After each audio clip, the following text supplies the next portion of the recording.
तपाईँ हुम्लाको माननीय हो? हो हो हो मेरो नाम हेमराज थापा। नमस्कार है। नमस्कार हजुर नमस्कार यता बाजुराको मान्छे मैले चिने हजुर चिने अनि नमस्कार हजुर नमस्ते। अनि हुम्लातिर त अनि फेरि पनि हुम्लीहरूले त आक्रमण गर्न थालेछन् नि सर, के हो यस्तो? यो यो यो यो यो यो समाचारमा तपाईँ अब विश्वास नगर्नुहोस् है। हिजो पनि त्यहाँ आएर घरहरू फाल्यो, घरहरू सिटकायो भन्ने छ। सुन्नु न हेमराजी, कुरो के हो भने यो यथार्थ कुरो के हो भने हाम्रो अनिलजी र अनि यो के हाम्रो यो एकजना रिपको भाइ उहाँहरू ठट्टा गर्नु हुँदो रहेछ है। हाम्रो के कस्तो नाम लाग्यो त्यो भाइको, त्यो ठट्टा गर्ने हिसाबले उहाँले बोल्नु भएको रहेछ। त्यही कहिले? हिजो सूचनालाई त्यही ठट्टा गरेको कुरोलाई एकदमै बाहिर ल्याएछन्। हिजोको कुरा हो यो। हुम्लाबाट कुनै पनि मान्छे अब माननीय ज्यू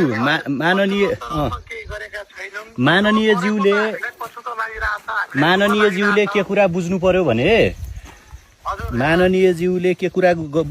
भने अस्ति जे आक्रमण भयो त्यो आक्रमणका अपराधीहरू पनि अहिलेसम्म समातिएका छैनन्, एउटा कुरा। दोस्रो कुरा, हाम्रो हिमालीको युवाहरूले त्यहाँ त्यत्रो जाम गर्दाखेरि मानवता आदि सबै कुरा हेरेर त्यो गर्नु हुँदैन। यसको अर्को तरिकाबाट समस्याको समाधान गर्नुपर्छ भनेर हामीले युवाहरूलाई ल ब्याक हुनुहोस्, हामी चाहिँ अपराधीहरूलाई समात्न लगाउँला भनेर भन्यौँ।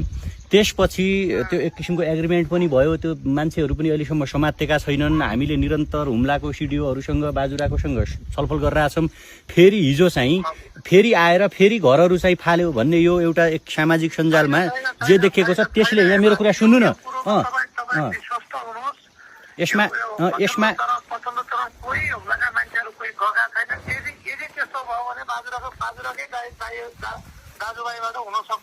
यसमा सुन्नु न, बाजुराकाले गर्ने कुरा भएन। अनि अहिले फेरि त्यो